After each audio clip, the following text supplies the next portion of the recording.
MDT, MDE, MDS. Vamos entender o que é tudo isso? Muito bem, pessoal. Bem-vindos de volta ao nosso curso de SIG com software livre. Essa é a 7ª aula teórica e hoje nós vamos falar de modelos digitais de elevação. Então, aqui só para relembrar, a gente já viu essa figura aqui logo na primeira aula, né? Como que a gente pode representar uma superfície dentro de um SIG, dentro de um sistema de informações geográficas. A gente pode normalmente representar isso como um raster, que vai ser o mais comum, e aí ele vai ganhar vários nomes, MDT, MDE, MDS, e nós vamos dar uma olhada nisso em mais detalhe já já.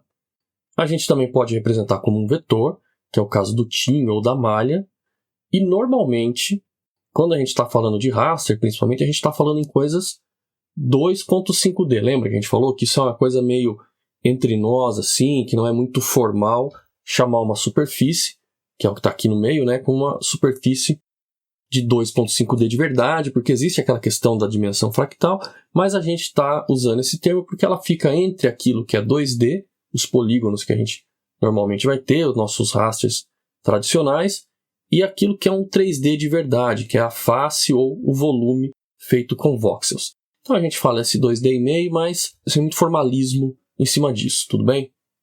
Então agora vamos começar dando nome aos bois e clarificando essa questão dos termos. Vejam, antigamente a gente só falava de modelo digital de terreno, que é o que a gente vai chamar de MDT em português. Alguns lugares vão fazer uma diferenciação entre o modelo digital e o modelo numérico, então o MNT, e o inglês o Digital Terrain Model ou DTM. O que o modelo de terreno representa? Ele representa a superfície topográfica real. É a superfície do terreno sem vegetação, sem construções feitas pelo homem, sem nada disso. É o terreno cru. Tá? Até vocês vão ver esse termo em inglês de bare earth, né? Que é a terra nua, crua, sem nada em cima. Isso é o terreno, é aquilo que teoricamente as curvas de nível de um mapa topográfico representam. A gente tem também, hoje, muito do que a gente vê de modelo por aí, inclusive a gente vai citar os modelos tipo STM, Aster, ALOS, coisas assim, são o que a gente chama de modelo digital de superfície. Por quê? Porque ele não representa o terreno realmente, mas aquela superfície que está em cima do terreno. Se o terreno estiver desnudo, claro, é o terreno, mas se tiver um prédio, é o topo do prédio. Se tiver uma floresta, é o topo do dossel. Então, é um modelo de superfície. E o termo modelo de elevação, então MDE em português ou DEM, Digital Elevation Model em inglês, é um termo mais genérico que serve tanto para um quanto para outro. Tá? Ele é um termo que traz uma certa confusão, até porque vários anos atrás, o Serviço Geológico dos Estados Unidos, o USGS, eles usaram esse termo para se referir a modelos de terreno, então tem uma certa confusão, mas isso que está aqui é o que se tem de mais atual e de maior consenso na comunidade que estuda e trabalha com esse tipo de dado. Então, é o modelo de terreno só quando é o terreno de verdade, sem construção, sem árvore, sem nada. O modelo de superfície, quando você tem ou o dossel das árvores, ou as construções, tudo que está construído em cima disso. E o modelo de elevação serve para qualquer um dos dois, é um termo bastante genérico. Se você não sabe se o dado que você recebeu é um modelo de terreno ou de superfície, pode chamar de modelo de elevação sem problema. Aqui uma figurinha para exemplificar, né? Então imagina que eu tenho uma determinada região, que tem lá uma floresta, tem umas áreas mais descampadas, tem casinha, tem um monte de coisa, e eu venho com um sensor, que nesse caso é aeroportado, ele está num avião, mas podia estar num satélite, alguma coisa assim, num drone, num helicóptero, o que fosse, e eu mando um sinal, que no caso aqui é de radar, e ele tem, né, nesse exemplo, 2 ondas de radar diferentes, 2 sinais diferentes de radar, não se preocupem com isso agora, mas ele representa bem o tipo de modelo que a gente vai ter no final. Então essa ondinha menor aqui, ó, que é a banda X do radar, ela tem um comprimento de onda de 3,1 centímetros. Então a onda é isso aqui assim, né? 3 centímetros de onda. Como ela é muito pequena, ela não vai conseguir passar do dossel das árvores. Ela vai bater nas folhas ali e já vai retornar para o sensor. Então ela bate aqui em cima da árvore e volta para o sensor no avião. E a outra onda, que é a onda P nesse caso, ela tem 70 centímetros, então mais ou menos isso aqui assim, e ela vai conseguir passar das árvores, vai atravessar o dossel, vai chegar praticamente no chão. Então ela vai bater no chão e aí vai voltar para o sensor. E aí com esse sistema eu consigo as duas superfícies. A linha preta sólida aqui de baixo é o que a gente vai chamar de MDT, o modelo digital de terreno. Ele representa o chão, tá? O ground que está aqui. E a linha tracejada é um modelo digital de superfície. No caso, ele está pegando o canopy, que é o dossel das árvores. Tá? Isso é só um exemplo. Outros sensores podem fazer esse tipo de dado também, e aí dependendo do sensor, ele tem maior probabilidade de ser ou um modelo de superfície, ou um modelo de terreno, e também se você tem que fazer algum tratamento nesses dados ou não. Mas aqui é para deixar bem claro que o terreno é o que está embaixo de tudo, e a superfície ela passa por cima das árvores. Se for uma área descampada, vai coincidir com o terreno, né? Vai passar por cima de construção e o que for. E como é que a gente constrói os nossos modelos de elevação? Veja que eu vou deixar o termo genérico aqui, elevação, para a gente não se preocupar muito com isso agora. A gente pode interpolar dados que a gente já tenha. A gente viu a aula de interpolação, né? Foi a nossa última aula teórica, então eu posso interpolar dados vetoriais como curvas de nível, pontos cotados, uma junção dos dois, e dependendo do programa que eu utilizar, ele pode me deixar usar o que a gente chama de break lines. Soft e hard break lines, a gente já vai ver um exemplo disso daqui a pouquinho. E eu posso gerar MDS também por sensoramento remoto. E aí a gente tem alguns tipos principais, como fotogrametria, interferometria de radar e LiDAR, que é altimetria laser. A gente vai ver isso um pouco mais de detalhe já já. Aqui um exemplo de interpolação de dados, olha, vetoriais para raster.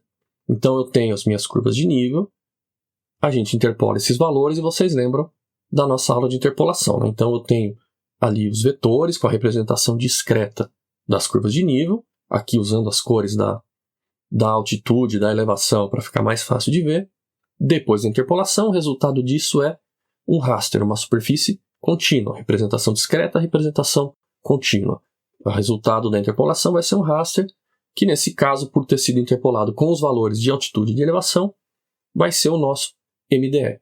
Eu não sei se isso é superfície ou terreno, provavelmente é terreno, porque a curva de nível, na teoria, representa o terreno. Tá? Eu digo na teoria porque as curvas de nível normalmente são interpretadas a partir de imagens aéreas, fotografias aéreas, e né, se tiver uma floresta densa, o intérprete está fazendo o papel dele de intérprete e está interpretando o que existe ali embaixo. E pode ser que não seja exatamente ali no chão, né, embaixo lá do dossel, mas é a ideia. Né? Esse é um outro exemplo, os mesmos dados de entrada das curvas de nível, mas agora de uma representação vetorial de curvas de nível para outra representação vetorial, que é o TIM. Lembra, a gente falou do TIM, que ele vem construído com a triangulação de Delaunay. Então eu tenho os triângulos aqui, ligando os pontos principais dessas curvas e gerando esta superfície. Esta superfície, então, é um vetor, é uma superfície vetorial que representa a topografia. Mas, lembra, um TIM é um TIM. É uma superfície vetorial triangulada, mas ele não pode ser chamado de MDE, ou MDT, ou MDS. Tá? A comunidade científica que trabalha nessa linha, hoje classifica que o TIM ele é um TIM, pronto e acabou. E o MDE, o MDS, o MDT são rasters, sempre. Então, para usar o termo Digital Elevation Model, Digital Terrain Model, Digital Surface Model, ou suas variantes em português, tem que ser um raster. No caso de um TIM, ele é um vetor, então ele não é nenhum deles. Ele é um TIM e só. Aqui aquela questão das breaklines, dá para fazer isso com raster também, mas mostrar o resultado com a interpolação dos triângulos do TIM é muito mais fácil, mais visual. Então imagina que eu tenho aqui as curvas de nível, isso aqui representa um vale, alguma coisa assim, e eu vou interpolar isso sem breaklines, sem as linhas de quebra.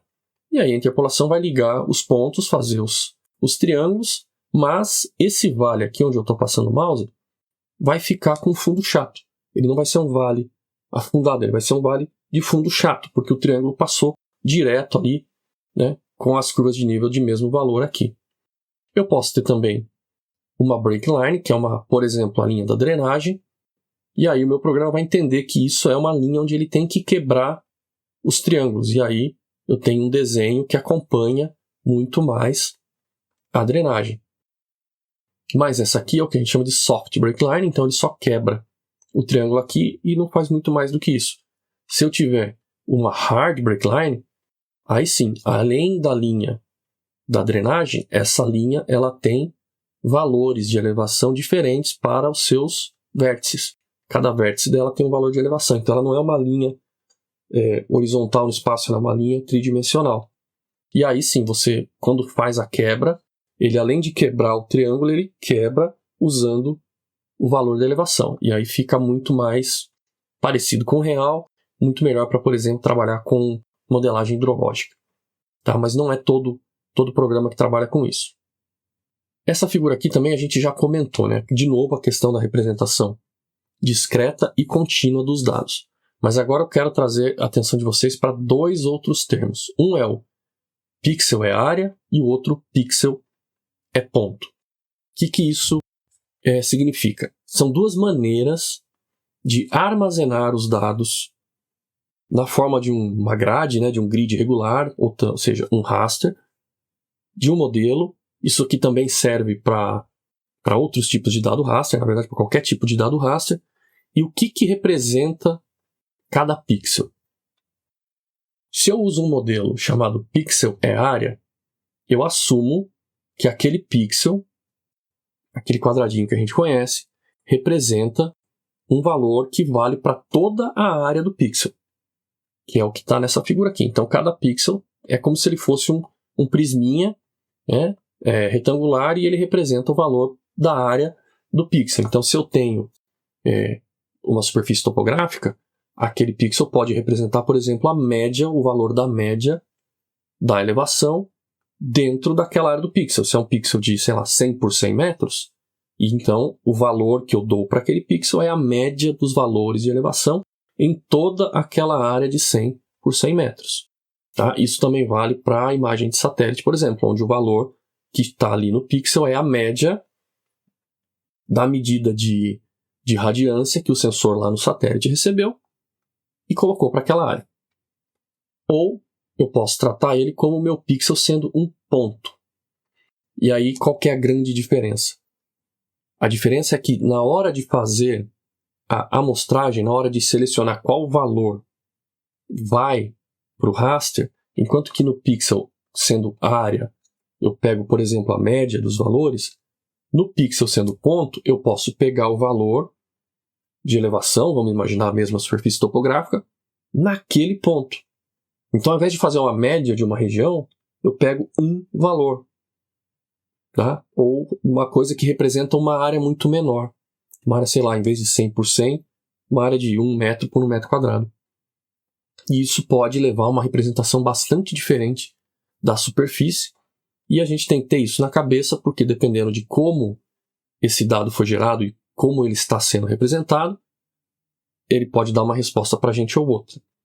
Idealmente, para sistema de sensoramento remoto, a gente vai trabalhar mais com pixel sendo área. Tá? Esse aqui até é o modelo padrão daquele formato GeoTIFF de raster.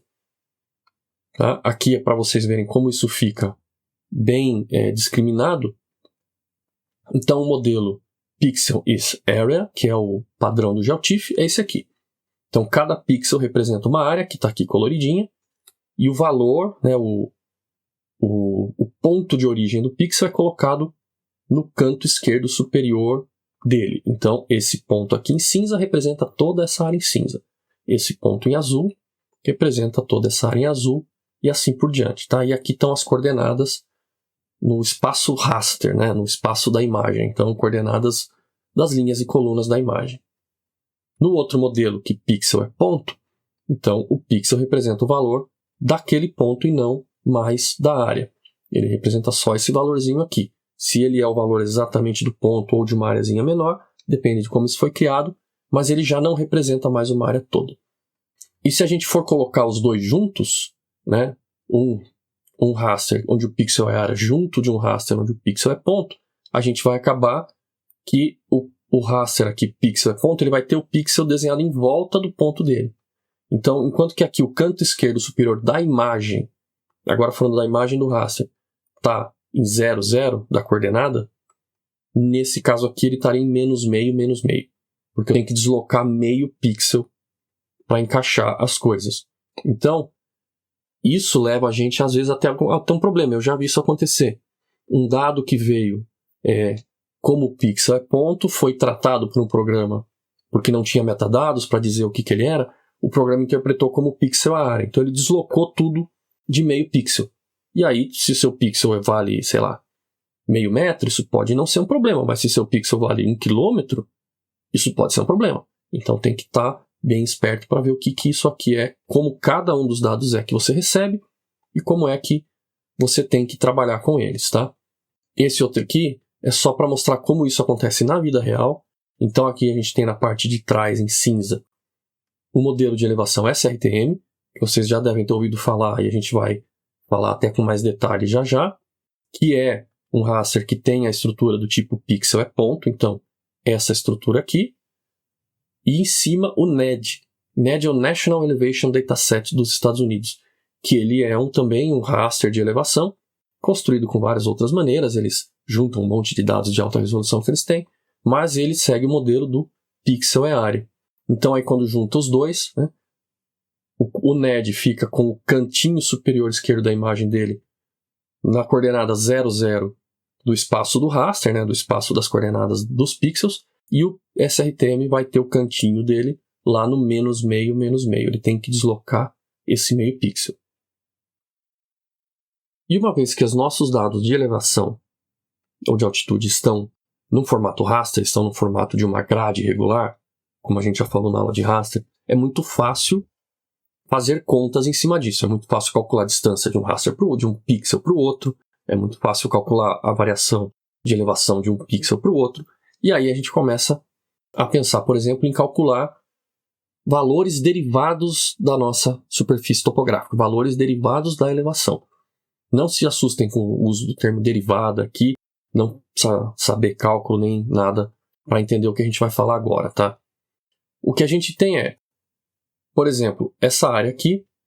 Então, considerando o pixel central, eu pego os 8 vizinhos dele, e aí eu consigo calcular, por exemplo, a taxa de variação da elevação desse cara aqui, ó, Z2 até Z8. Então, considerando esse sistema de referência, tá, os pixels aqui orientados segundo esses eixos, X que deve ser leste-oeste, Y, norte e sul. Então, qual é a taxa de variação da elevação do Z2 até o Z8? Então, eu tenho as 3 elevações, eu consigo calcular essa taxa de variação. A taxa de variação de alguma coisa é a derivada. E a derivada nessa direção principal é a declividade ou slope. Eu gosto de chamar de declividade, tem algumas pessoas que chamam de gradiente também. Eu prefiro chamar de declividade.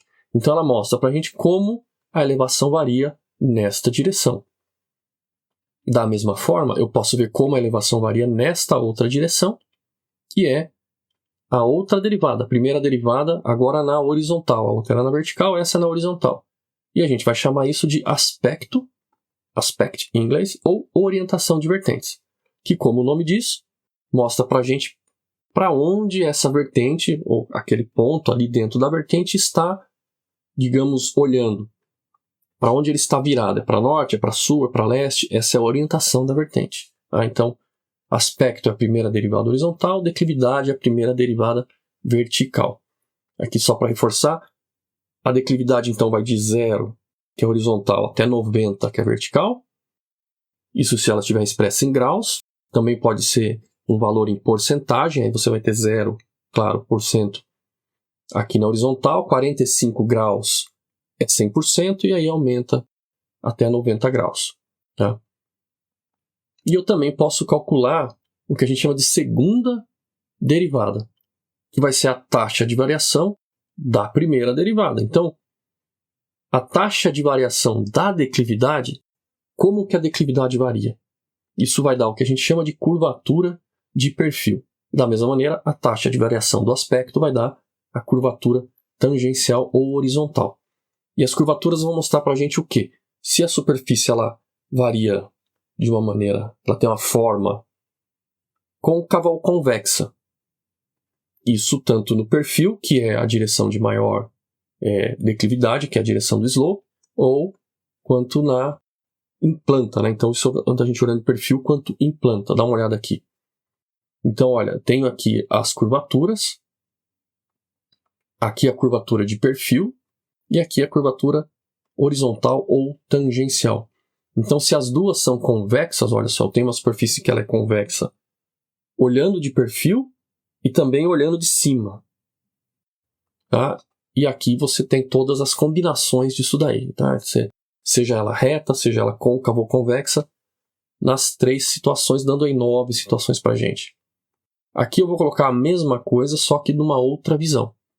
Então aqui eu estou olhando as curvas de nível de cada um desses casos.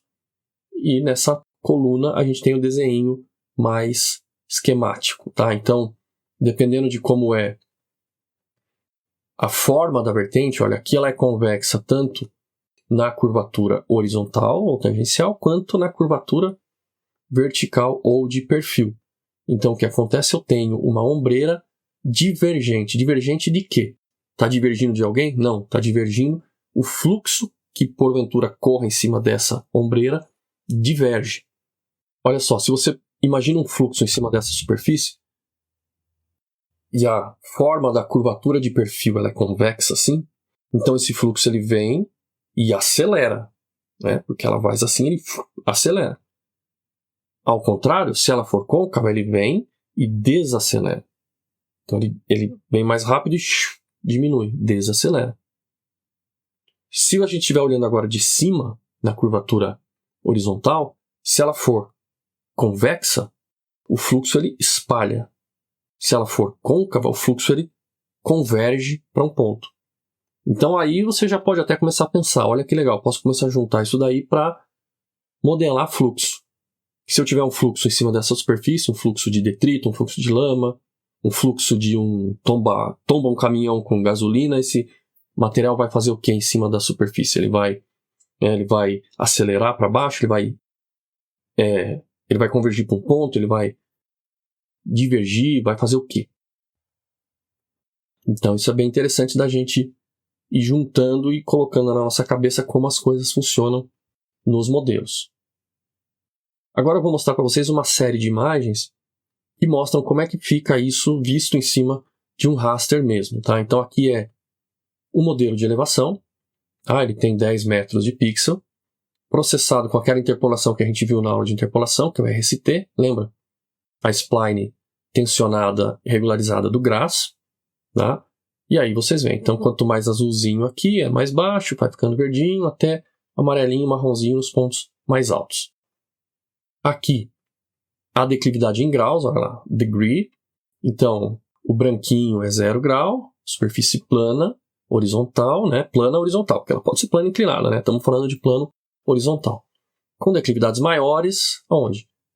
As partes azuis. Então, aqui as vertentes dos morros, né? As laterais dos morros estão de azul, e o topinho está, claro, mais amarelinho, verdinho aí, porque é quando você chega ali na parte de cima, na crista do morro, ele fica mais horizontal. Aqui a orientação das vertentes, ou o aspecto, também medido em graus. Graus com relação a quê? Graus de azimuth mesmo. Então, vamos ver se isso aqui é azimuth ou se ele está deslocado. Bom, o que é amarelo é 0, provavelmente norte, né? Então, o que é amarelo? Digamos que isso aqui seja norte, nessa direção aqui que eu estou passando o mouse, todo mundo voltado para cá está voltado para norte. Todo mundo voltado para essa cor mais ciano está voltado para sul. Então, se o amarelinho está para cá, o sul está para cá, né? Tá tudo certo. Aí a gente consegue ver como que as nossas vertentes, como que a nossa região está mais ou menos organizada. Às vezes não é tão fácil de ver isso no mapa, mas trabalhando em cima de um histograma, por exemplo, às vezes fica um pouco mais fácil de você ver essas variações no aspecto que até podem te mostrar um pouco da forma, da estrutura que está por trás do seu relevo. Aqui a curvatura de perfil, ou curvatura vertical. veja que eles usam uma escala de cor divergente, né? Então o que fica meio branquinho aí é o 0, que é uma vertente reta, que não tem curvatura. Azul para valores negativos e o vermelho para valores positivos. Vamos ver o que é cada um deles, até porque isso muda um pouco de programa para programa. Então, o que eu tenho em azul aqui? As drenagens, os rios. Então, eu tenho aqui valores que representam áreas côncavas, né? Eu tenho coisas assim, que é onde está o valorzinho azul. Então, o azul negativo aqui está representando para mim coisas côncavas e o vermelhinho, coisas convexas, que é o topo dos morros, como está bem marcado aqui. A curvatura horizontal ou tangencial fica um pouco mais difícil de interpretar visualmente, mas deve seguir o mesmo padrão. Então, azulzinho para coisas côncavas na horizontal e convexas na horizontal. Uma outra propriedade que foi calculada aqui, que já não é diretamente extraída do modelo de Rayleigh, não é uma derivada do modelo de Terreiro, você usa outras coisas aqui para calcular isso, é fluxo de água. Então, quanto de fluxo cada célula recebe? Como é que você calcula isso? Você pega as células e, como que imagina assim, você joga uma gota d'água lá. Então você pega uma célula e vê para onde essa célula vai ter um fluxo, ou seja, para onde está a declividade maior. E aí você soma o valor. Então, essa célula aqui recebeu o fluxo dessa e dessa, então ela tem 2. Aí a próxima célula vai ser dela e da outra, 3, 4, 5, assim por diante. E você vai somando essa acumulação de fluxo virtual e chega num mapa desse que é muito próximo de um mapa de drenagem, que aliás a gente usa isso também para extrair drenagem, e aí você tem o fluxo da água ou de qualquer outro fluido, assim digamos, sobre a sua superfície. Aqui eles calculam também uma regra de erosão-deposição, então tipo aquelas regras universais de perda de solo e coisas assim. Então, juntando, né, aí declividade, curvaturas e coisas assim, você consegue calcular áreas mais potenciais para erosão ou deposição de sedimentos. E aqui a gente vê então que o que está em azul provavelmente é deposição, que é onde está seguindo ali o curso do rio, o pé dos morros ali no taludezinho ali embaixo, e a área mais vermelha é onde está erodindo, então, ou tem maior potencial de erosão. Então você calcula um monte de coisa em cima do modelo e chega num dado mais elaborado, que é, por exemplo, esse daqui, que vai ajudar tomadores de decisão, ou você pensar em um gerenciamento melhor para sua área, alguma coisa assim. Agora eu quero falar para vocês dos principais tipos de dados de modelo de elevação que tem por aí. Muita coisa tem aparecido nos últimos anos, eu vejo que também tem muita confusão entre versões diferentes de um mesmo tipo de dados, então eu quero passar por todos aqui para que vocês tenham isso bem marcado. O primeiro desses dados que eu quero falar para vocês é aquele mais famoso, que todo mundo certamente já ouviu falar, que é o SRTM. Tá? SRTM é um acrônimo, é uma sigla para Shuttle Radar Topography Mission, então a missão de topografia por radar do Shuttle, do ônibus espacial. Foi uma missão de 11 dias do ônibus espacial, se não me engano foi o Endeavour que eles usaram, em fevereiro de 2000. Então, durante esse período, eles usaram uma técnica que chama interferometria de radar, a gente já fala como é que isso funciona, para gerar modelos de elevação, ou melhor, modelos de superfície de mais ou menos 80% da superfície da Terra. Tá? Não pega as áreas de alta latitude. O dado que foi gerado, o modelo final, processado e distribuído pela NASA, ele tem uma resolução de 1 segundo de arco, que é mais ou menos 30 metros na linha do Equador. E quando esse dado foi lançado, eles liberaram só a área dos Estados Unidos para resolução de 30 metros. O resto eles liberaram com uma resolução de 3 segundos de arco ou mais ou menos 90 metros, que era o resto do mundo, que só eles queriam ter os dados de mais alta resolução. Não que fizesse muito sentido, depois de alguns anos isso caiu, mas era o que se tinha no começo. Tá? E aqui eu coloco para vocês a principal referência do SRTM, que é esse trabalho do Tom Farr e colaboradores, tá? The Shuttle Radar Topography Mission, olha, o título é bem explicativo, né? Tá na revista Reviews of Geophysics. Então, se vocês forem usar os dados e citem, né? Usem esse artigo aqui, tá? Tem vários outros que apareceram na mesma época, mas esse é o melhor, de 2007. Então, aqui como é que a coisa funcionou? Nessa figurinha aqui de cima, a gente vê mais ou menos como é o esquema geral, tá? Aqui embaixo também, tá? É o seguinte, você tem o ônibus espacial e aqui na área de carga dele, que está aqui, ó, ele está visto aqui de um outro ângulo, você tem um transmissor e um receptor de sinais de radar. Ele é um sensor remoto ativo, ele envia os dados, eles vão bater na superfície da Terra e voltar. Então aqui na área de carga você tem um transmissor e um receptor. E aí um mastro, que era um mastro que se estendia a partir da área de carga, com um sensor de radar lá na ponta. Então olha aqui embaixo.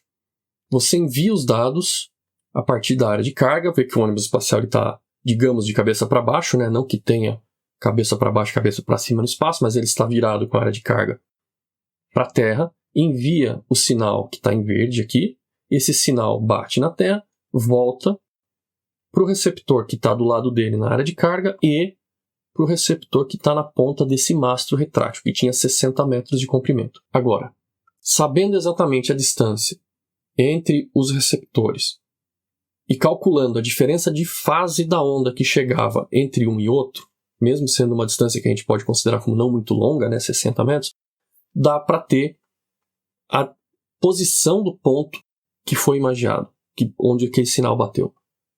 Por quê? Porque a gente tem a órbita também muito bem calculada do ônibus espacial, e aí você tem o sinal que vai e volta para cá, o sinal que vai e volta para lá. Essa diferença entre esses dois tipos de sinais é o processamento desses dados que tem essa aquisição em tempos diferentes é a interferometria. Então, fazendo essa interferometria dos dois sinais, você consegue calcular a elevação do ponto embaixo do ônibus espacial. E aí, fazendo isso para toda a área imaginada, você tem então um modelo de elevação semi-global. Essa é a área de cobertura do ônibus espacial. Então, vocês veem que tem uns traços mais finos aqui, né? É a área de cima que não tem dados, nem a área aqui de baixo. É menos 60 e mais 60 graus. E algumas faixazinhas assim mais claras, algumas aqui no oceano, que é justamente o desenho das órbitas que o ônibus espacial fazia. Então, ele fazia esse caminho aqui. Algumas faixas de aquisição no oceano, isso é muito mais para calibrar as coisas. Nas áreas de ilhas, claro. E algumas que perdeu, né, uma faixa de aquisição nos continentes, porque de tempos em tempos eles tinham que virar o ônibus de volta, fazer algumas etapas de calibração, que era da própria missão do ônibus, depois voltava a coisa, continuava imaginando, e foi assim por 11 dias. Coletaram aí uma quantidade gigantesca de dados, que depois foi processado e liberado para a gente trabalhar. Agora para falar um pouco sobre as versões do SRTM. Por quê? Porque ao longo dos anos eles lançaram várias versões. E isso traz uma certa confusão. A primeira versão foi lançada em 2003 e pouca gente teve acesso a esses dados na época. Hoje dá para conseguir, claro, mas na época isso ficou muito mais restrito a alguns pesquisadores, principalmente nos Estados Unidos. O que a gente começou a ter acesso aqui no Brasil foi a versão 2, também chamada de versão finalizada, né? O Finished Version, que foi quando eles lançaram também esse conjunto de dados aqui, que é o Water Body Data, que é um arquivo vetorial em shapefile, onde eles processaram os corpos d'água, os grandes corpos d'água, tá? Os oceanos, as grandes lagos e represas e coisas assim. Grandes rios também, tipo rios amazônicos, também entraram nesse banco de dados aqui, que você podia usar como máscara, né, para tirar os valores, porque os valores de radar na água dão uma bagunça, então você usava isso para cortar fora os valores de água. Então foi logo um da outra, né, versão 2 e 2.1. Também nessa época, a Embrapa produziu um projeto chamado Brasil em Relevo, que pegou aqueles dados que na época eram de 90 metros de pixel, processou e disponibilizou segundo a articulação das cartas topográficas do Brasil. Então, acho que até o site ainda existe, você consegue ir lá baixar, mas são os dados daquela época. Pouco tempo depois, em 2008, essa organização aqui, que é uma ONG, lançou o que eles chamaram de versão 4.1, mas é a versão 4.1 deles, tá? Desses caras aqui, o CDR. Não é a versão 4 do SRTM, é a versão 4.1 do SRTM desses caras aqui. Isso causa ainda confusões, porque é uma versão 4 de 2008, e depois veio uma outra versão do SRTM, a versão 3 em 2013 e 14.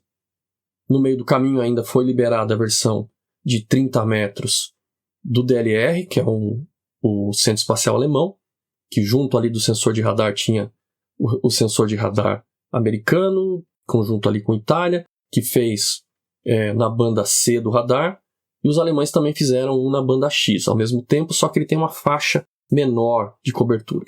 Então em 2010 eles liberaram esse aqui, que ele é fácil de reconhecer porque ele é incompleto, ele não tem a cobertura total do globo, são faixas espaçadas. E aí em 2013 e 2014, o que acontece? Cai o tempo que tinha lá do Departamento de Defesa dos Estados Unidos para que fosse feita a distribuição só dos 90 metros para o resto do mundo e dos 30 para os Estados Unidos, que é um memorando chama Memorandum of Understanding do Departamento de Defesa, do DOE. Então aquilo acaba a vigência dele e aí eles liberam o dado de 1 segundo para o mundo todo. E isso foi o que foi chamado de NASA SRTM versão 3. Então se por um acaso vocês forem procurar os dados do SRTM, procurem sempre a versão 3, não a versão 4. A versão 3 é mais moderna, mais bem trabalhada e reprocessada do que esta versão aqui, que é de 2008. Tudo bem? Aqui eu deixei 2 links para vocês, ó, a mãozinha vira, o mouse vira a mãozinha, são links que vocês podem ir direto pegar esses dados aqui. Dentro dessa versão 3, você ainda tem 2 versões. Você tem o SRTM, chama GL1, que é o de 1 arco de segundo, e o GL3, de 3 arcos de segundo. Porque dependendo da aplicação, você não precisa de 30 metros. 100 metros, 90 metros de pixel já está bom para você. E aí, então, essas versões existem. E aí, dentro dessa versão de 3 arcos de segundo, que é o GL3, você tem 2 opções. Um que chama só GL3 e um que chama GL3S. Qual que é a diferença? Imagine um trechinho aqui de um arquivo do SRTM, de um raster, com os valores de elevação.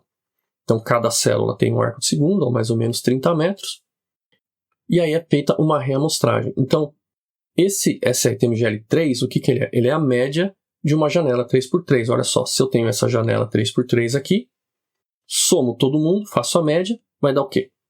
Vai dar esse cara aqui, ó, 802. É um valor diferente do valor original. Ele é uma média, representa a média dos 90 metros, dos 30x30, janela 3x3. E esse GL3S é o subsample. O que é? Ele é subamostrado.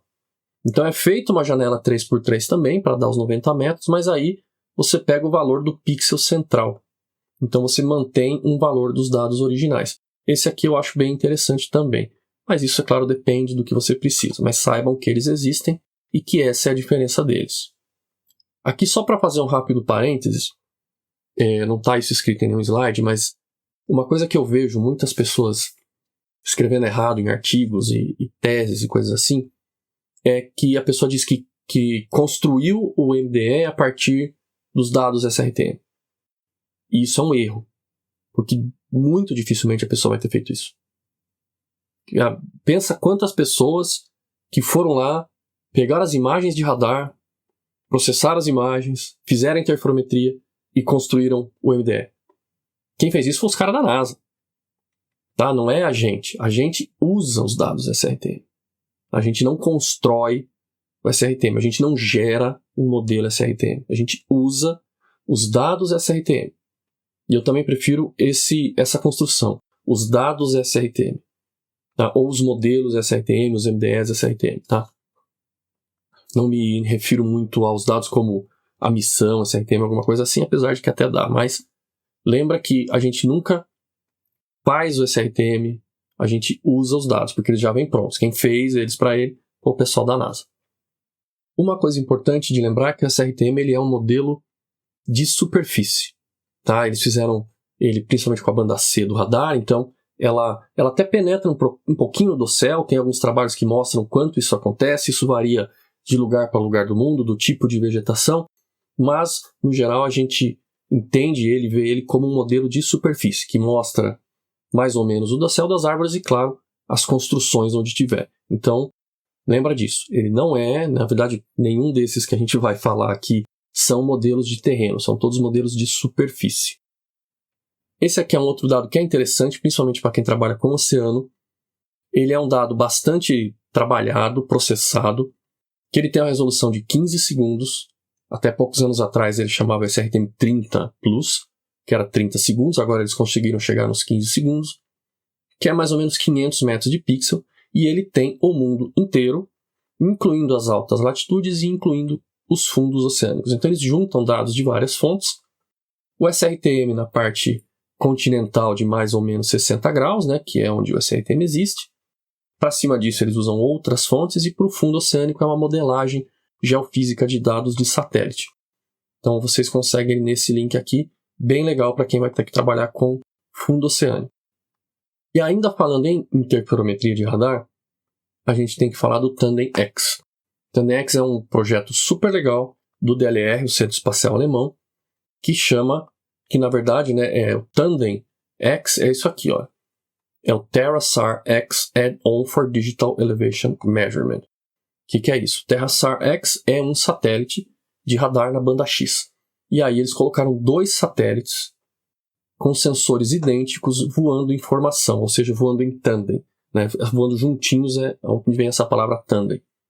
Usando a banda X do radar, que quase não tem penetração no dossel das árvores, e isso gerou um modelo de elevação global com 12 metros de pixel. Olha que legal. Só que os 12 metros de pixel é comercializado pela Airbus, com o nome de comercial de WorldDam, mas dá para conseguir. Se for para pesquisa, dá para entrar em contato direto com o DLR nesse site aqui, ó, Tandem-X Science, e pedir um pedacinho lá que eles normalmente liberam, tá?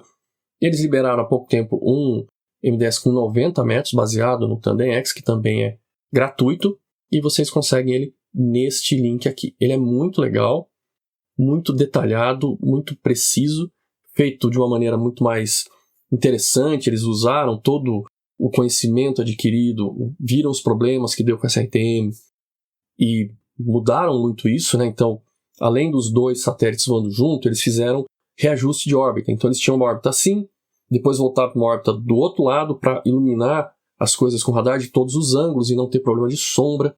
Então, ficou realmente um dado muito bom. Aqui tem a concepção artística, né, dos 2 satélites voando juntos, imaginando a mesma área. Foi uma coisa impressionante. Eles chegavam a voar, acho que a 500 metros um do outro, que para você colocar 2 satélites em órbita da Terra a 500 metros um do outro é muito difícil, mas eles conseguiram fazer e foi muito legal. Aqui um exemplo, comparando alguns modelos de terreno, a gente ainda vai falar desses outros aqui. Então a área aqui, imagem de satélite, como é que essa área é vista no modelo SRTM, com 30 metros de pixel, no modelo do Aster, que a gente já vai falar dele, no modelo do ALOS, que a gente também já vai falar, no modelo do Tandem-X de 30 metros e no modelo de 12. Olha o tipo de detalhamento que você consegue, super legal. Saindo agora da interferometria de radar e indo para os dados ópticos, a gente tem o Aster GDAM, ou Global DAM, que foi construído com dados desse satélite, que é o Aster, né? Ou melhor, desse sensor. O satélite chama Terra, o sensor chama Aster, que tem esse nome todo chique aqui. E o que acontece é que esse sensor ele tem 2 câmeras iguais em geometrias diferentes, né? Que é a banda 3 dele. Então uma eles chamam de 3N, que é N de nadir, ou seja, olhando reto para baixo na Terra, e a 3B, que olha um pouco para trás. Então quando o satélite está aqui, ele capta essa cena com a câmera 3N. Aí ele anda mais um pouco na órbita e capta o mesmo lugar com a câmera 3B. Então você tem geometrias diferentes, você consegue fazer estereoscopia. E aí você consegue gerar um par estereoscópico. Com esse par estereoscópico você faz um modelo de elevação fotogramétrico. E aí eles fizeram isso para o mundo inteiro. Foi um processo bem longo, eles fizeram de maneira tudo automatizado, assim, algoritmos rodando isso sozinho para cada imagem, gerando o modelo de terreno de cada imagem, de todo o arquivo de imagens do Aster, depois juntando isso, arrumando, limpando, filtrando, coisas muito trabalhosas. A primeira versão foi lançada em 2009, a segunda em 2011, a terceira em 2019. Ele também tem 30 metros de pixel, mas isso é bem teórico, a gente sabe que, na verdade, o pixel representa um pouco mais do que isso. É global e é, claro, um DSM, tá? Afinal, ele é baseado em imagens ópticas e a imagem não vai, né? Você está olhando de cima, você não vai ver para baixo da árvore, você vai parar a sua visão ali na árvore no dossel. Então esse também é um DSM global de 30 metros, que a qualidade é bem marromeno. Tá? O que eu digo para vocês é que os testes que eu fiz, os locais que eu olhei, o Aster sempre tinha algum tipo de problema. Por ser ótico, ele tem muito problema com nuvem. Qualquer pedacinho de nuvem que sobra na imagem ali, ela pode dar um problema, pode gerar uma montanha falsa no meio dos seus dados, porque ela está bem mais alto que o resto, né? Então, eu desaconselho você a usar o Aster GD, tá? A não ser que seja só para comparar. Essa é uma visão, acho que da primeira versão ainda no mundo inteiro. Você pega até as altas latitudes. E depois também na linha do óptico veio o ALUS Prism AW3D30. O que é isso? O ALUS é um satélite japonês que tem entre seus sensores o Prism, que é esse cara aqui, que ele tem uma similar assim ao Acer, que tem aquelas duas câmeras. O Prism tem 3. Então cada cena ele faz um triplet de imagens, que também dá para fazer estereoscopia e também dá para criar um par estereoscópio com modelo de elevação fotogramétrico. E eles processaram as imagens no mundo todo da mesma maneira, mas com alguns algoritmos melhores, e fizeram um modelo global com 5 metros de resolução, mas esse é um modelo comercial, é só vendido. E a partir desse modelo de 5, fizeram um modelo de 30 metros, que esse sim é distribuído gratuitamente. Essas são as versões, começou em 2016, com a última versão lançada em 2020. Confesso para vocês que eu não tive tempo de olhar a versão 3, mas até a versão 2 que eu tinha olhado, ele era bem melhor que o Aster, bem mais fiel à realidade, com um detalhamento muito bom, e era uma opção muito legal para usar. Também tem 30 metros teóricos, a gente sabe que os 30 metros teóricos nunca são 30, é um pouquinho mais. Também é um modelo de superfície e também é global. Aqui é uma série de imagens mostrando para vocês as versões do ALUS. Então aqui o que está colorido é onde tem o modelo de elevação e o que está preto é onde falta, né? Então essa é a versão 1. Aí como eles conseguiram fechar praticamente as áreas intermediárias, aí só faltou as altas latitudes, né? Fechou quase todos os buracos. Versão 2 fechou mais alguma coisinha lá. A versão 2.2 já fechou ali em cima na parte norte.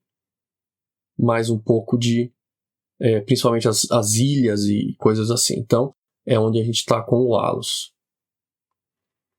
Ainda falta um pouco da Antártica, mas são regiões bem difíceis de trabalhar com fotogrametria, porque textura muito suave, tudo branco de neve, você não tem sombra, é difícil de fazer os modelos aqui. E agora para falar do Copernicus DEM, que ele é o mais novo aí dessa leva de modelos globais. Ele é produzido a partir do TandemX, mas ele é liberado para o mundo com 30 metros de resolução. Eles começaram liberando esse aqui que eles chamam de Glow 90, então um de 90 metros, bastante similar ao TandemX de 90. E há pouco tempo atrás, coisa do ano passado, começo de 2021, final de 2020, começo de 2021, eles liberaram o GLO 30, que é um modelo de 30 metros, assim, muito, muito bom. Esse EA10 aqui é só disponível para a comunidade europeia. Aqui vocês têm os links para darem uma olhada. O processo de baixar o Copernicus DEM é um pouco chato. É diferente do SGS, por exemplo, o sistema do Serviço Geológico Americano, que você faz um cadastro simples e já sai procurando e baixando os dados. Aqui você tem que procurar lá o sistema que chama Panda, pedir o registro, aí alguém vai avaliar o teu cadastro, uma pessoa vai avaliar o teu cadastro, ver se está tudo certo, e aí se estiver tudo certo vai liberar o teu acesso, e aí você vai conseguir ir nesse catálogo online que chama Panda e baixar os dados. Dá um certo trabalho, mas vale muito a pena. Quem for trabalhar com modelo de elevação, modelo de superfície no Brasil, hoje eu recomendo fortemente que vocês usem o Copernicus. Eu sei que ele vai entrar para disponibilizar, se aqui já não entrou ou está começando a ser disponibilizado num portal que chama Open Topography. Eu acho que eu coloquei esse link lá no SRTM, no slide do SRTM para download dos dados. Tem um dos links no Open Topography, que é uma organização que distribui dados de elevação de alta resolução e média resolução do mundo inteiro. Então, quando esse estiver disponível lá, vai ser muito mais fácil de baixar. Recomendo muito porque ele é um dado mais moderno, mais confiável, com mais resolução e que vale muito a pena ser usado. Esse último aqui é interessante para vocês darem uma olhada, ele já não é um modelo de superfície, ele é um misto, ele é quase que um modelo de terreno, ou ele tenta ser. Então, o MeritDEM, ele é Multi-Error Removed Improved Terrain DM. O que é? Esse é feito por um pesquisador do Japão, o Dai Yamazaki, e ele usa um monte de outros dados para pegar um SRTM e tentar filtrar o efeito, por exemplo, da vegetação e alguns outros problemas. Então você tem, esse é o dado SRTM original, e aqui como fica na filtragem, por exemplo, aqui na planície amazônica, o que você via no SRTM e o que você vê no Merit, e como ele tira então o efeito da vegetação e teoricamente te deixa ver o que é o nível do solo ou algo próximo a isso. Ele tem 90 metros de pixel também, até porque não dá para fazer esses monte de conta com a definição da resolução de 30 metros, e também não é uma coisa perfeita, tá? Ele é bom, ele tem uma qualidade boa, foi muito testado com outros conjuntos de dados, como dados de elevação de altimetria laser com satélite, e ele é bem interessante, mas ele não é um modelo de terreno perfeito. Mas para quem quer dar uma olhada nesse tipo de coisa, vale a pena, você entra aqui nesse site, ele pede um registro simples, aí ele te manda uma senha por e-mail, que eu acho que a senha é a mesma para todo mundo, e aí você baixa esses arquivos assim de uma maneira bem fácil. Agora deixa eu falar uma coisa para vocês. O que é muito importante da gente pensar quando trabalha com todos esses modelos de elevação? A gente tem um monte de dados à disposição. O que a gente tem que lembrar, que a gente não pode esquecer? É que eles, assim como mapas topográficos, representam a realidade de uma determinada data. Assim como os mapas topográficos eles ficam desatualizados, as estradas podem ter traçados diferentes ou coisas assim, esses modelos eles também têm essa questão da data. Veja, o SRTM foi feito em uma missão de 11 dias. Então ele é quase que um instantâneo da Terra naquele momento. É muito rápido. Os modelos de fotogrametria, eles usam arquivos de vários anos. Então eles são uma média de como a coisa foi durante esses anos. O TandemX, ele é um pouco menos, ele usa um arquivo de dados de um intervalo de tempo um pouco menor, mas ele ainda, a missão toda do TandemX demorou acho que mais de 2 ou 3 anos. Então, você tem essa variação de tempo entre até áreas diferentes do modelo. Uma área que esteja, por exemplo, na Alemanha, não necessariamente foi imagiada na mesma data que uma área no Brasil, né? E isso tem que ter bem na cabeça para não gerar problema. Mas você pode usar esses dados para, por exemplo, ver variações na superfície, variações no uso e ocupação, crescimento de minerações ou coisa assim. Mas tem que lembrar que os dados têm uma data.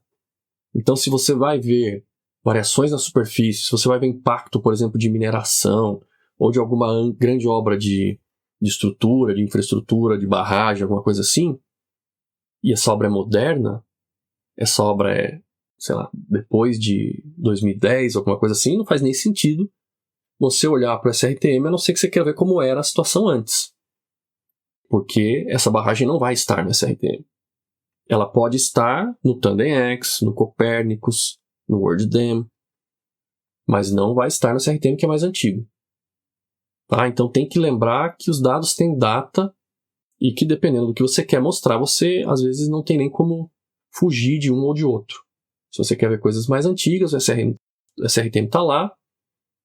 Se você quer ver coisas mais novas, prefira o Copernicus ou o TandemX. Legal? Passando agora para coisas de resolução espacial mais alta. A gente falou de modelos globais, semiglobais, que têm resolução média, aí da ordem de 30, 100 metros. Vamos dar uma olhada em coisas de resolução alta, como é que isso funciona. Aqui o carro-chefe dos modelos de resolução alta é o LiDAR. LiDAR também é um acrônimo para Light Detection and Ranging, então você detecta e mede a distância de luz. Pode ser aeroportado, numa plataforma tipo avião, helicóptero ou drone, ou pode ser terrestre, numa estrutura de tripé. Então você tem o seu sensor, que você manda pontos de laser, pulsos de laser, da ordem de 100 mil até, dependendo do seu equipamento, 500 mil pontos por segundo. Esses pontos vão bater, voltar, e você mede a distância que isso levou, né? Você mede a distância pelo tempo. Então, o tempo que ele leva para ir voltar é a distância do negócio. Você tem tudo isso encaixado num sistema de GPS de precisão. Tem um GPS no equipamento, tem um GPS no solo. Você tem, se for o caso de uma plataforma aeroportada, você tem também uma IMU, que é uma unidade de medida de inércia que mede a orientação do equipamento nos 3 eixos, da mesma maneira que os acelerômetros do seu celular fazem, só que de uma maneira muito precisa. E aí você consegue determinar então a posição do teu equipamento quando soltou o pulso de luz e então a posição desse ponto de luz no chão. Como você tem uma quantidade de pontos que você emite por segundo muito grande, você vai ter uma densidade de pontos no terreno que também pode ser muito grande. Isso, é claro, você define. Por exemplo, eu fiz um levantamento em 2010, eu contratei, né, não foi eu que fiz, eu contratei um levantamento em 2010, e ali a gente definiu, eu quero 2 pontos por metro quadrado. Então aí o operador coloca lá, então tudo bem, então o avião ele vai estar, 4.000 pés de altitude, que é uma altitude, 4.000 pés de altura, né, que é um voo normal do avião. Então para chegar a 2 pontos por metro quadrado, eu preciso jogar o meu sensor numa frequência tal, preciso voar numa velocidade tal, e aí ele vai fazendo o seu levantamento. Tem levantamento hoje que chega aí a 64 pontos por metro quadrado.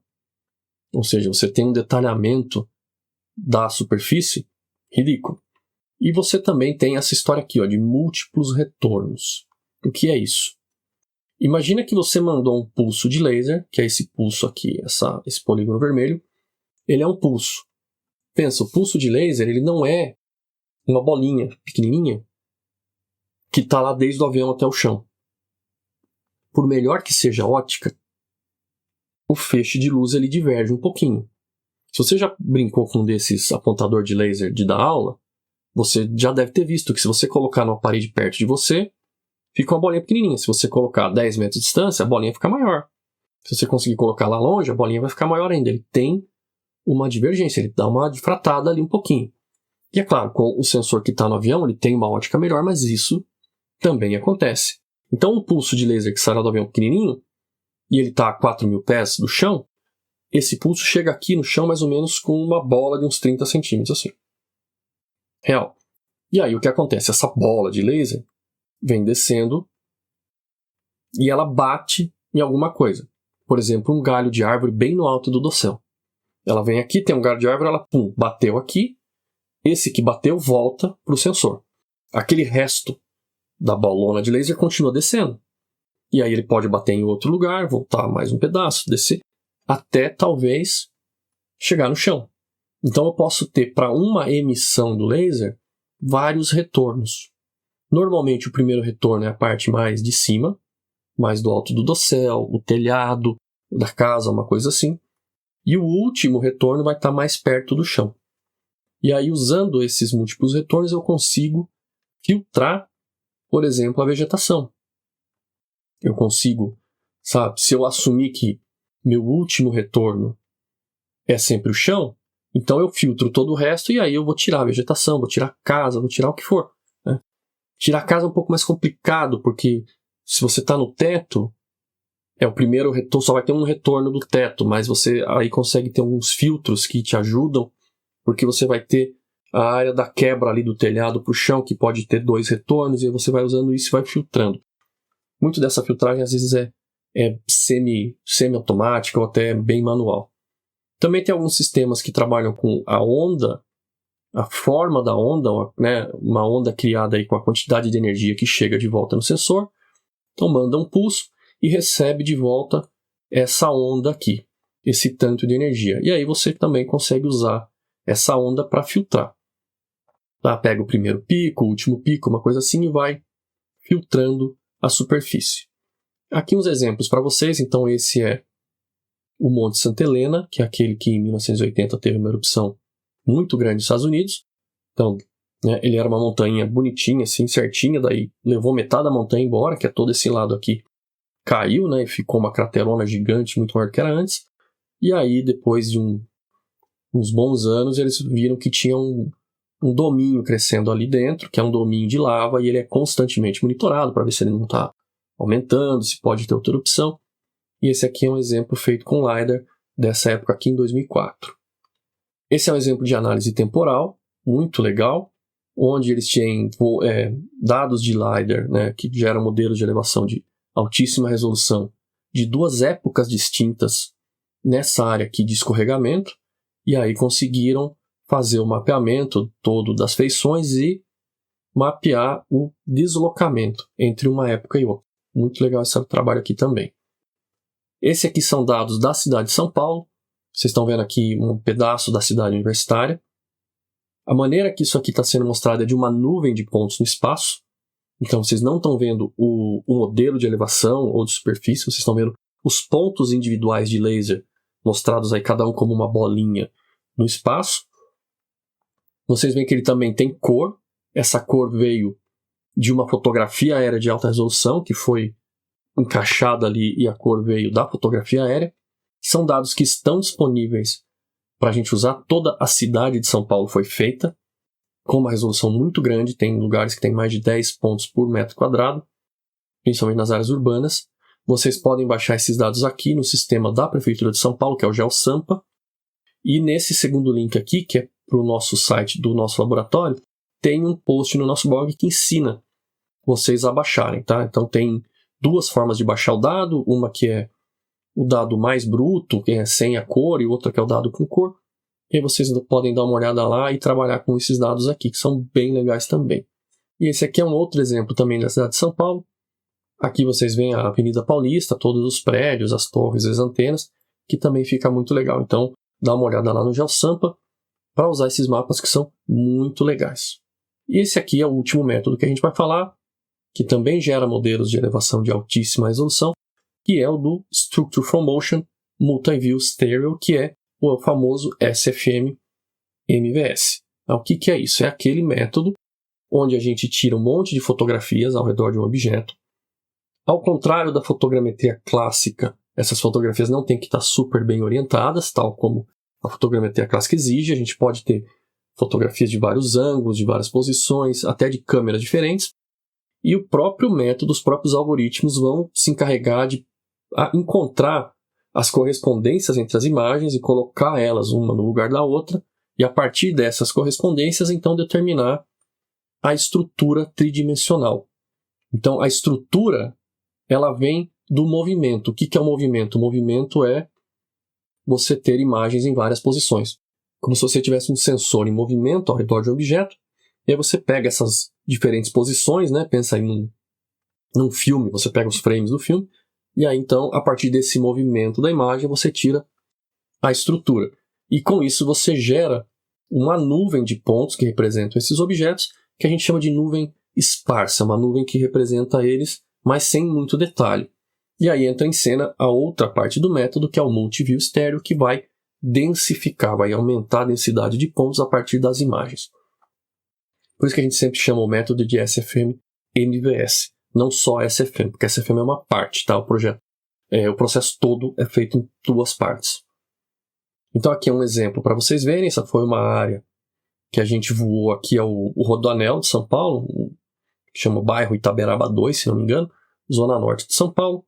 E aqui são linhas de voo que a gente fez com o drone.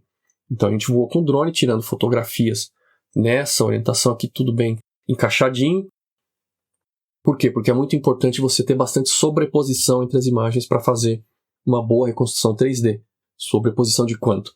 De 80% até 90%, dependendo do tipo de dado que você tem. Se você está fazendo área de floresta, cara, pode ir para 90%. Se você está fazendo áreas mais simples, aí uns 80% já dá. Mas tem que ter uma boa sobreposição. Aqui, ó, a mesma situação, né? Só que agora vendo de perfil. Então, vocês veem que foram duas etapas de voo em alturas diferentes. A gente tentou fazer o voo seguindo o geral do terreno, que é para ter mais ou menos a mesma distância entre os pontos do terreno, e aí o pixel da imagem não varia muito. E esse aqui é o resultado final. Então é uma nuvem de pontos com uma densidade de pontos muito grande. De novo, olha o que acontece. Você pega o topo da vegetação, você não pega o chão porque você tem uma câmera ótica, você não está enxergando o chão. Dependendo da sua vegetação, dependendo da região, se você tiver uma vegetação um pouco mais espaçada e conseguir ver o solo em alguns lugares, até dá para filtrar e tentar interpolar esses lugares e fazer um modelo de terreno. Mas normalmente a gente tem um modelo de superfície, tá? A não ser que você tenha um drone com LiDAR, porque aí você vai conseguir filtrar melhor. E aqui em azul, vocês estão vendo, são a posição das câmeras, tá? Então, é onde cada foto foi feita. E aqui, esse é o último exemplo que eu vou mostrar. Eu quero comparar aqui o resultado de um modelo de relevo de alta resolução, feito por LiDAR, por laser aéreo, e outro feito por SFM-MVS. Então, essa imagem que vocês estão vendo aqui é de um campo de dunas, que fica no sul do Brasil. Aqui é a cidade de Garopaba, em Santa Catarina. E essa imagem não é uma fotografia, ela é uma imagem da intensidade do sinal do laser. Então, se o laser voltou com uma intensidade maior para o sensor, ele ficou mais branquinho. Se ele voltou com uma intensidade menor, quer dizer, ele foi um pouco absorvido, ele voltou mais aqui escuro. E aqui parece até uma fotografia aérea, né? Mas não, é uma imagem de intensidade do sinal do laser. Olha que legal. Para vocês verem bem o nível de detalhe, né? Dá para ver super bem as cristas das dunas, as texturas da vegetação, aqui estradas e tudo mais que tem na região. Esse aqui já é o MDT, modelo de terreno. Então foi filtrado aqui, a gente conseguiu usar aqueles múltiplos retornos para filtrar a vegetação, filtrou as casas, ó, vê que você não tem mais casa aqui embaixo. Deixa eu voltar. Ó, todas as casas aqui, a vegetação na borda do campo de dunas, tudo isso foi embora, não tem mais, tá? Então ficou só o MDT. E aqui, nesse exemplo, eu mostro para vocês um pedacinho pequeno do modelo, do campo de dunas, né? Então esse é a elevação dessa areazinha aqui com TLS. O que é a TLS? É o Terrestrial Laser Scanner. Então, é o scanner, a laser, a LiDAR terrestre. Ele está em cima de um tripé e ele funciona para pegar áreas menores terrestres, que dá uma resolução também muito, muito grande. São muitos pontos e ele está muito perto, né? Então, você tem uma densidade aí de coisa de centímetro para fazer o teu modelo de terreno.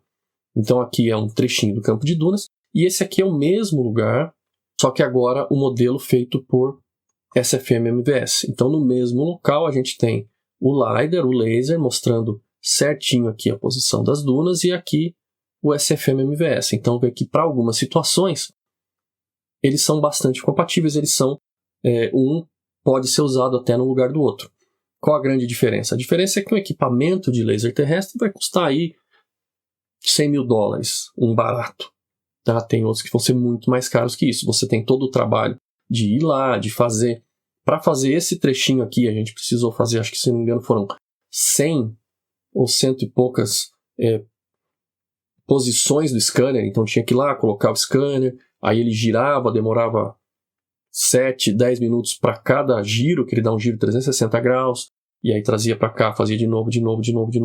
Depois de juntar todos esses dados, foi mais de mês para juntar tudo isso num programa específico, que também custa uma grana, para chegar nesse resultado aqui.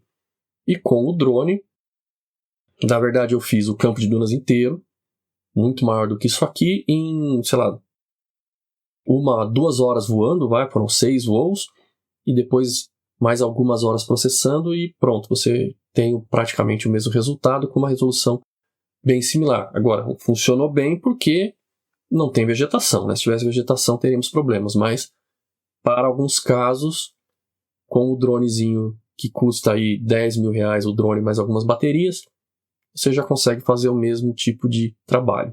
E aqui mostrando os dois, ó, então, esse é o modelo de uma área que pega quase todo o campo de dunas, né? Ele tem mais um pouquinho para cima, mas aquele modelo de superfície feito com o laser aéreo, que foi feito em 2010, então aqui tem, né, vegetação e tudo mais. E aqui o mesmo modelo, a mesma área, um modelo de superfície, que nós fizemos em 2019 usando as imagens do drone, super bem comparáveis, conseguimos até medir a migração das dunas, aqui o perfilzinho mostrando os dois. Legal, gente? Então é isso, olha, a ideia de mostrar os modelos de terreno era essa, é uma visão ainda superficial, mesmo que a aula tenha sido um pouco longa. Ainda é uma visão superficial, tem muito mais coisa. A parte da análise digital de terreno ou geomorfometria é um mundo à parte. Daria um curso só disso. Então eu queria mostrar uma visão geral. Tem mais coisa, tem mais detalhe que daria para colocar aqui. Tem mais modelo de relevo para falar. Tá? Tem o NASA-DEM, que eu não coloquei o slide, que é um reprocessamento dos dados SRTM mais modernos pela NASA. Mas que ainda assim eu acho que o Copérnicos é melhor. Mas daria para falar mais coisa. Eu quero mostrar um pouco mais dessa parte de geomorfometria, de análise dos modelos na aula prática. Eu não quero ficar colocando muita teoria em cima disso, porque fica muito cansativo. Então, na aula prática, daí a gente vê um pouco melhor como é que funciona a questão do cálculo das variáveis, da declividade, de hidrologia e mais algumas coisas em cima dos modelos, tá? Porque agora a gente já está avançando mais no nosso curso, então a gente já viu toda a base, já falou de raster, já falou de vetor, já falamos de interpolação. Então agora a gente começa a conseguir juntar essas coisas em análises um pouco mais interessantes. Tá bom? Então, a próxima aula vai ser a prática com modelos de terreno. A gente vai trabalhar com dados SRTM, fazer uns tratamentos, umas filtragens e coisas assim. E depois a gente parte para meio que para o final da teoria desse curso, que vai ser sensoramento, uma visão rápida do sensoramento remoto. Também vai ser uma visão geral, que é um curso à parte. Esse sim, tem muitos cursos que são só de sensoriamento, mas a gente vai olhando e se inteirando um pouco mais desse outro mundo aí também. Então é isso, eu espero que vocês tenham gostado dessa aula, que tenha sido útil, que vocês tenham aprendido alguma coisa nova. Se você está aqui como eu disse da outra vez, um visitante do YouTube e não um aluno regular da disciplina, lembra de fazer o pacote do YouTube, né? Que é dar um like, assinar o canal, ativar o sininho para receber a notificação, comenta aí o vídeo que é legal para o YouTube ver que tem engajamento, compartilha com quem você quiser, aproveita, segue a gente também nas outras redes sociais, tem aí Twitter, Instagram, aproveita aí no final também, vê algum dos outros vídeos que vai aparecer na tela, vai aparecer algum canto aí as outras playlists também de coisas que a gente faz. E para todos vocês, um grande abraço e até a próxima aula.